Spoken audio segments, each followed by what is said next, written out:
일제에 빼앗긴 나라의 주권을 되찾고자 전국에서 태극기를 들고 일어나서 만세를 외쳤던 날이 바로 오늘입니다. 그런데 그 만세운동의 주역이 주도적인 역할을 했던 사람들이 기독교인들이었다는 것은 여러분 잘 알고 계실 겁니다. 독립선언문을 작성했던 민족대표 33인 중에 16명이 기독교인이었고 3.1 만세운동에 앞장섰다가 일제의 총칼에 목숨을 잃은 유관순 열사도 기독교인이었습니다. 3.1 운동에 앞장섰던 기독교인들의 이름을 나열하자면 이루 헤아릴 수가 없습니다. 나라가 어려울 때 기독교인들은 가만히 있지 않았습니다.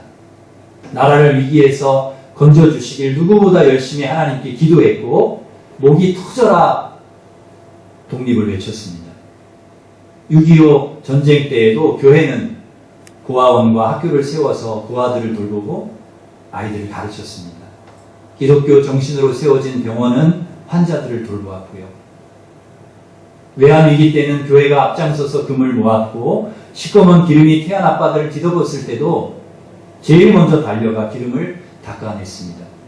세월호 사고 때도 가족을 잃은 슬픔 가운데 있는 유족들을 위로했습니다. 국가적인 위기와 어려움이 있을 때마다 우리 교회와 성도들은 그 위기를 극복하기 위해서 누구보다 앞장서서 눈물을 흘리며 기도했고 제일 먼저 헌신했습니다. 그리고 그때마다 하나님께서 도와주셨고 이 민족이 여기에 이르게 하셨습니다. 그러나 오늘 우리는 또 다른 큰 위기를 맞았습니다. 코로나19에 감염된 사람이 3,000명을 넘어섰고 하루에도 확진자 수가 수백 명씩 쏟아져 나오고 있습니다. 마스크를 구하기 위해서 몇 시간씩을 줄을 서야 하고 대구와 경북은 병상과 의료 인력의 부족으로 어려움을 겪고 있습니다. 세계 많은 나라들이 한국 사람의 입국을 거부하고 중국보다 더 위험한 나라로 인식하고 있습니다. 공공시설, 학교, 유치원, 학원이 문을 닫았습니다. 이로 인해서 국민의 불안은 더해가고 있습니다. 교회는 일제시대 때도 6.25 전쟁 때도 주일 예배를 드리지 않은 적이 없습니다. 죽더라도 예배 드리다가 죽겠다고 목숨을 걸고 교회에 나와서 예배를 드렸습니다. 그런데 우리는 이제 당분간 가정에서 예배를 드려야 합니다.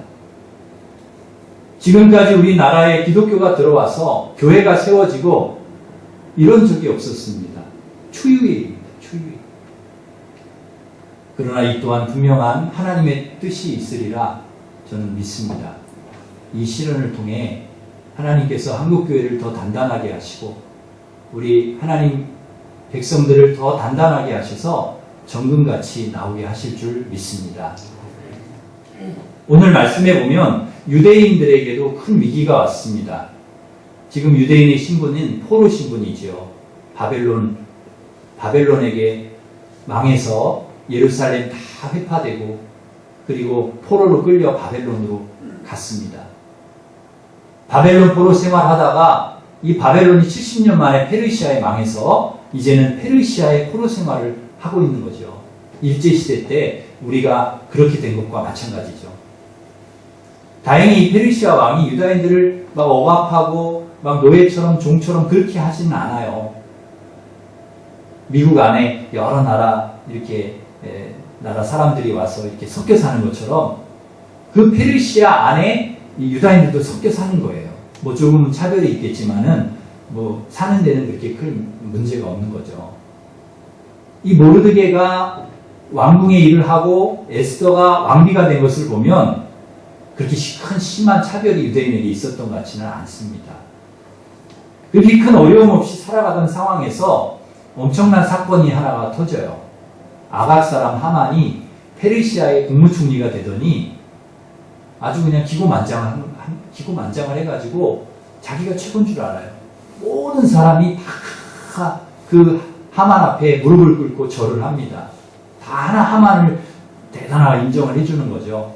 근데 딱 한 사람 모르드게만 안 하는 거예요. 절도 안 하고 무릎 꿇지도 않고 내가 하나님 믿는 사람인데 내가 하나님 앞에나 무릎을 꿇고 절을 하지 누구한테도 안 한다는 거죠.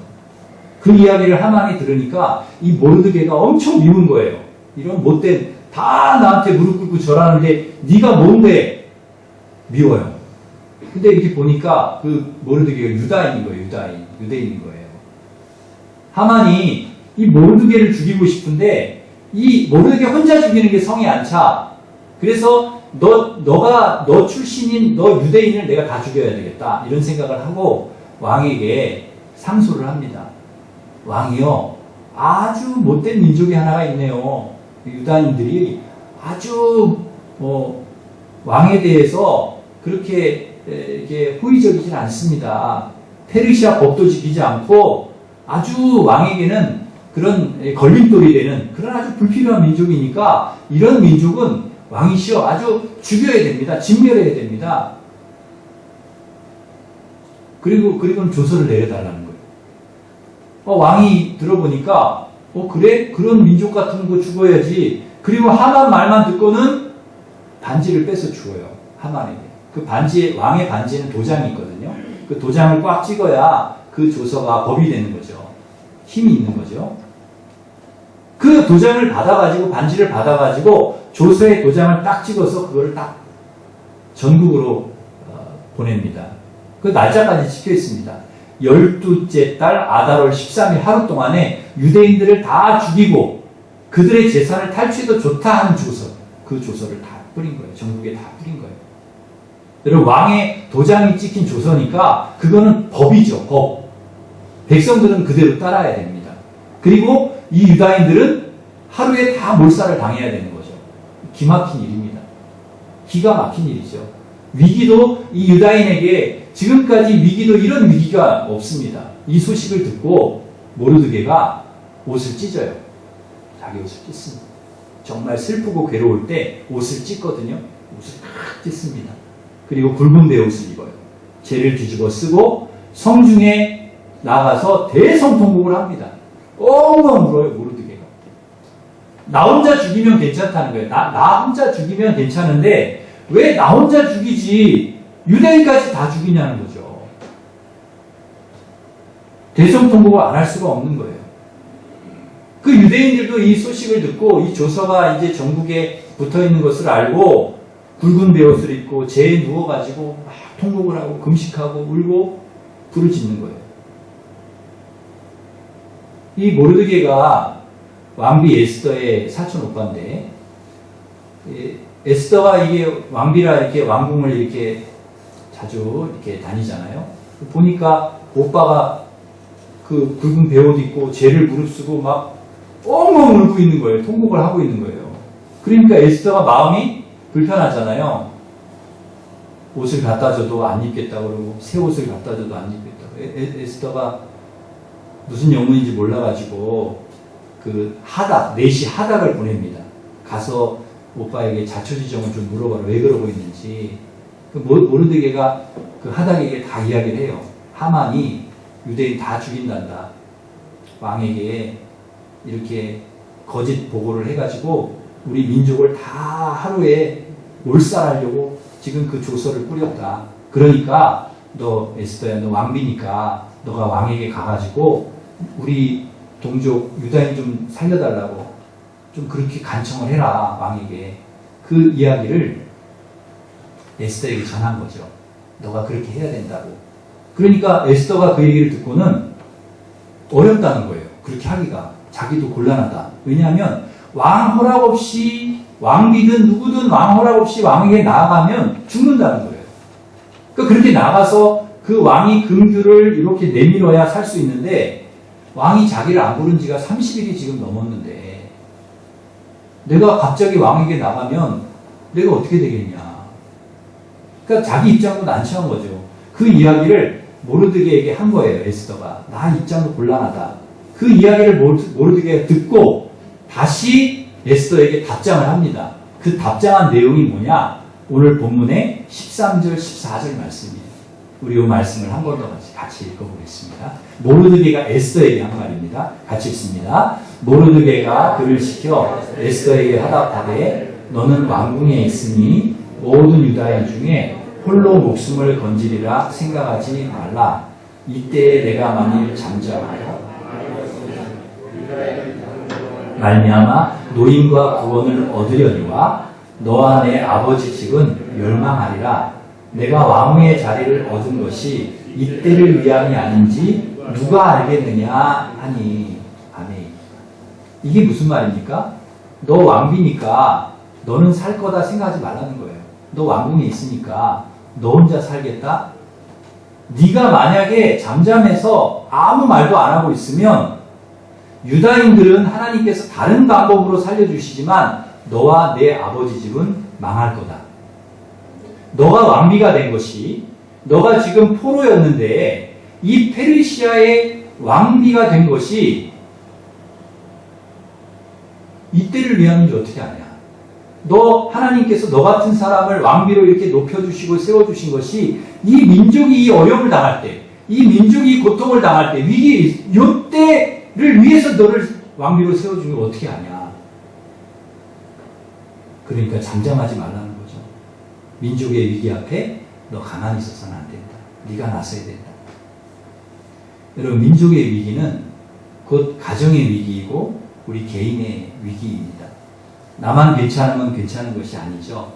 왕비만 괜찮다고 괜찮은 게 아닌 거죠. 여러분, 대구 경북이 큰 어려움을 겪고 있는데 대구 경북이 뚫리면 서울도 뚫리고 우리나라 전체가 다 뚫리는 것이죠. 다 감염이 되는 거죠. 나만 지금 괜찮다, 괜찮은 게 아닙니다.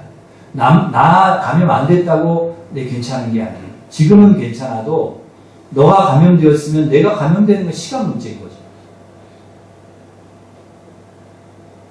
이 작은 연못이라고 하는 노래가 있는데요. 한번 불러보려고 합니다. 작은 연못. 이 가사가 되게 좋아요. 좋고 또 오늘 말씀에 좀 적절하게 맞는 그런 노래라 한번 같이 불러보겠습니다. 작은 연못.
깊은 산호 솔길로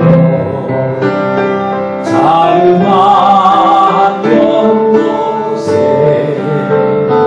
지금은 더러운 꿀만 보이고 아무것도 살지 않죠.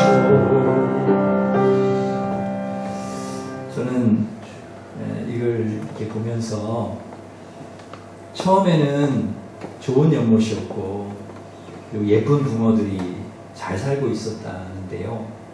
근데 그 두 마리가 서로 싸웠대요. 서로 싸워서 한 마리가 죽었답니다. 좀 마음이 아프죠? 싸우면 안 되겠구나 그런 생각을 합니다. 그 원수 같은 한 마리가 죽으니까 남은 한 마리가 너무 좋아요. 행복해. 원수 같은 보기 싫은 저 한 마리가 죽으니까 나는 살 것 같아. 그래서 막 혼자 그 연못을 막 신나게 수영치며 다녀요. 그런데 얼마 있으니까 물이 썩어. 그 죽은 붕어가 썩는 거예요. 그 썩으니까 물이 다 오염이 돼. 썩어. 그리고 나머지 좋다고 했던 그 한 마리도 죽었다는 거예요. 연못이 다 오염되어서 더 이상 아무것도 살 수 없는 연못이 되었다는 거예요. 저는 이걸 보면서 함께 사는 게 얼마나 중요한가, 공동체가 얼마나 중요한가, 이런 거를 이제 느끼는 거죠. 깨닫는 거죠. 내가 중요하지만 너가 얼마나 중요한가, 나도 중요하지만 저분이 얼마나 중요한가, 함께 산다는 것이 얼마나 중요한가. 각자 따로가 아니라는 거죠. 우리는 다 연결이 되어 있는 거예요. 다 연결이 되어 있는 거예요. 내가 아프면 저분도 아프고, 저분이 아프면 내가 아프고, 다 연결이 돼요. 너가 죽으면 나도 죽고, 내가 살면 너도 살고, 이게 공동체라는 거예요. 엮여 있는 거죠. 위기일수록 여러분 이게 중요합니다. 위기와 어려움이 올수록 이런 생각들을 우리가 늘 가져야 돼요. 나라와 민족이 없이 어떻게 가정이 있을 수 있고 개인이 있을 수 있겠습니까? 그러니까 내일이 곧 내일이 되고 나라 일이고 민족 일이 되는 거죠. 나라 일이면 개인의 행복이 무슨 의미가 있겠습니까? 모르게가 그걸 이야기하는 거예요. 야, 유다인 다 죽는데 너만 살면 네가 행복할 것 같니? 너 그러면 안 돼 라고 모르드게가 얘기하는 거예요. 이때 에스더가 다시 모르드게에게 회신을 보내요. 그 모르드게 이야기를 듣고 에스더가 모르드게에게, 오빠에게 회신을 보냅니다. 그 내용이 15절 16절인데요. 우리 같이 한번 읽어보겠습니다. 에스더가 모르드게에게 해답하여 이르되 당신은 가서 수산에 있는 밤낮 3일을 먹지도 말고 마시지도 마소서. 나의 시녀와 더불어 이렇게 금식한 후에 규례를 어기고 왕에게 나아가리니 죽으면 죽으리이다 하니라. 아멘. 그 모르드게 얘기를 듣고 이 에스더가 결단을 합니다. 내가 죽으면 죽겠다. 규례를 어기고. 여러분, 규례를 어기고는 뭡니까? 왕의 규례를 어겼다. 죽는 거잖아요. 규례를 어기고 가겠습니다. 그럼 난 죽기를 각오하고 가겠다는 거죠. 그렇게 왕에게 나아갈 테니까, 내가 목숨 걸고 나아갈 테니까, 그 다음 어떻게 해달라는 거예요? 수산에 있는 모든 유대인들을 다 모아가지고 함께 3일 동안 먹지도 말고 마시지도 말고 나를 위해 금식하면서 기도해달라. 지금 우리는 모르드게와 에스더 그리고 유다인들이 당한 위기를 똑같지는 않지만 그런 위기를 우리가 겪고 있습니다. 이때 우리가 어떻게 해야 될까? 저는 말씀에서 찾은 거죠. 우리가 어떻게 해야 될까? 금식하며 기도해야 되겠다. 이때가 정말 나라를 위해서, 민족을 위해서 금식하며 기도해야 되는구나. 그래서 저는 우리 성도님들에게 제안을 합니다.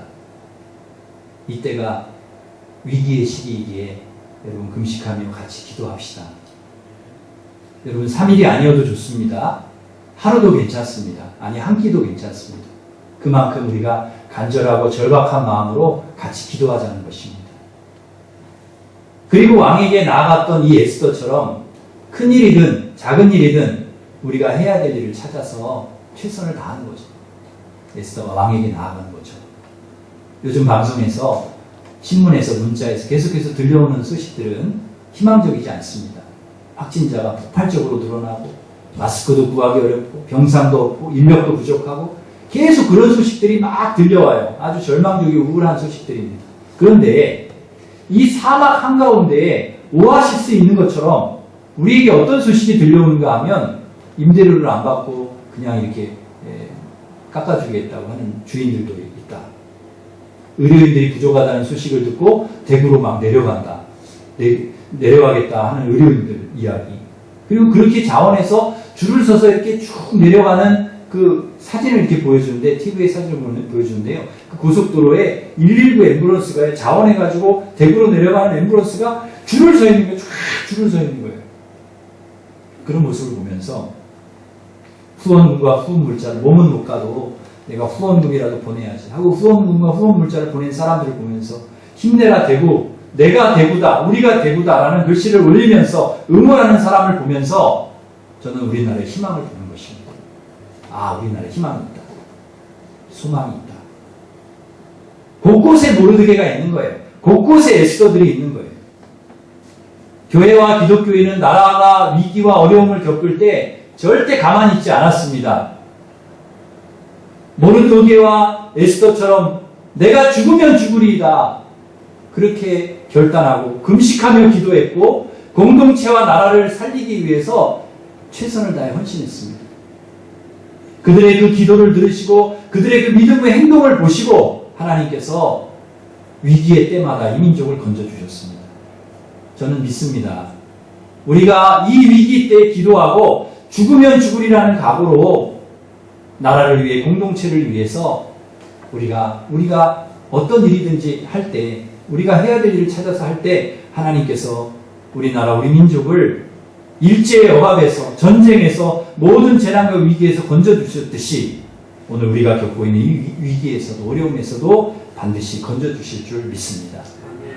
여러분이 있는 자리에서 여러분이 에스더입니다. 여러분이 모르드게입니다. 여러분이 있는 자리에서 여러분 기도하시기를 바랍니다.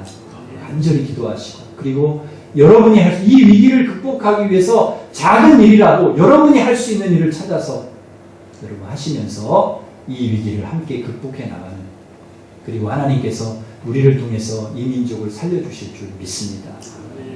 그 일에 같이 헌신하기를 간절히 바랍니다. 기도하겠습니다. 하나님 아버지